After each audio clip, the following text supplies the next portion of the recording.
Hello guys, hope you all are doing well. आज मैं आपको बताऊंगी एक न्यू टेक्निक जिसका नाम है स्क्रिप्टिंग। बहुत पावरफुल है, बहुत मज़ा आता है इसको करके, रिजल्ट्स भी कमाल के हैं इसके। मैंने इस टेक्निक के बारे में एक वीडियो देखी थी जिसमें बताया था कि कैसे इस टेक्निक से हम अपनी मर्जी की चीज़ पा सकते हैं, यानी कि कस्टमाइज की हुई चीज़। और इस टेक्निक से मुझे अपनी लाइफ की बहुत इंपॉर्टेंट चीज़ मिली, वो है मेरे हस्बैंड। मैं आपको बताती हूँ कि मैंने कैसे इस टेक्निक को किया और अपने हस्बैंड को मैनिफेस्ट किया। ये बात है 2021 की, जब मैंने ये टेक्निक की थी। एक दिन मैं बस यूं ही अपने एक्स के साथ की हुई बातें याद कर रही थी। अचानक यूट्यूब पे स्क्रिप्टिंग की वीडियो आ गई सॉन्ग सुनते हुए। मैंने वीडियो पूरी देखी और सोचा करके देखती हूँ।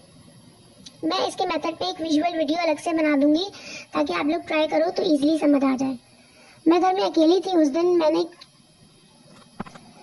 लिया एक पेन, ब्लू और एक ब्लैंक पेपर और मैं बैठ गई लिखने कि मुझे कैसी क्वालिटीज़ का हस्बैंड चाहिए। अच्छा, मुझे पता था कि जो क्वालिटीज़ मुझे चाहिए मेरे एक्स में वैसी एक भी क्वालिटी नहीं है। तो इतना तो श्योर था कि मैनिफेस्ट कोई और ही होगा, मगर कौन होगा ये मुझे इस टाइम पता नहीं था। फिर भी मैंने ये टेक्निक की। सबसे पहले एक हेडिंग डाली, क्वालिटीज़ माई हस्बैंड हैज़, यानी कि मैंने यूनिवर्स को ये बताया कि मेरे पास हस्बैंड है और उसमें ये क्वालिटीज़ हैं जो मैं लिख रही हूँ, जबकि मैं अनमैरिड थी उस टाइम। बस दिल ने कहा तो कर ली टेक्निक। फिर हेडिंग डालने के बाद मैंने एक पेपर पे 1 से 10 तक नंबर की मार्किंग कर ली, यानी कि 10 क्वालिटीज़, और मैंने उस पर वो सब क्वालिटीज़ लिख दी जिसमें मैं समझती थी कि मुझे ये क्वालिटीज़ अपने हस्बैंड में चाहिए और अगर ये होंगी तो मेरा सफ़र उसके साथ ज़िंदगी का अच्छा गुजरेगा। कुछ मैं आपको भी बता देती हूँ जो मुझे याद है आज तक। जैसे कि मैंने लिखा था, my husband is extremely loyal to me, my husband is madly और crazily in love with me, my husband is very rich by heart, My husband is very protective.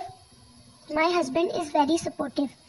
10 qualities लिखने के बाद मैंने इसको एक बार पढ़ा विथ नो एक्सपेक्टेशन और इसको फोल्ड करके अपनी डायरी में कबर्ड में रख दिया। और 2022 में जब मेरी इंगेजमेंट हुई और मैंने अपने हस्बैंड से बात की और टाइम स्पेंड किया तो मुझे ये टेक्निक याद आई और मैंने जाके दोबारा रीड किया सब। एंड ट्रस्ट मी, झूठ नहीं बोलूँगी, सारी क्वालिटीज़ एज इट इज़ थी इस बंदे में।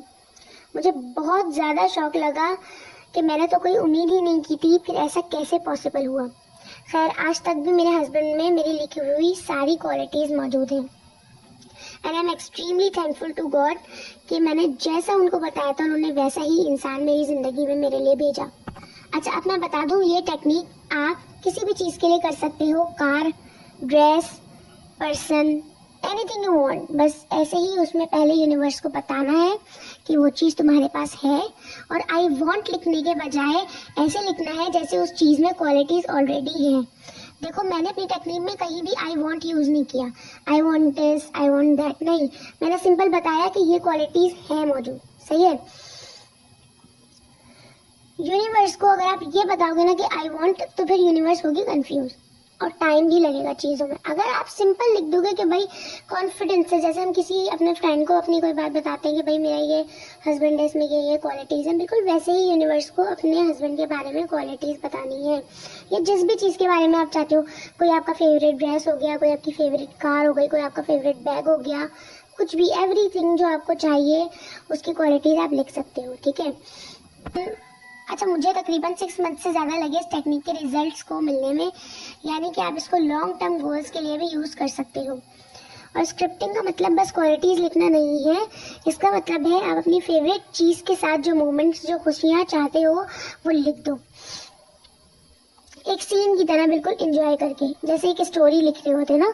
यूनिवर्स को अपनी कहानी बताओ। इस टेक्निक को मैं नेक्स्ट वीडियो में ब्रीफली विजुअल टाइप में आप लोगों को प्रोवाइड कर दूंगी।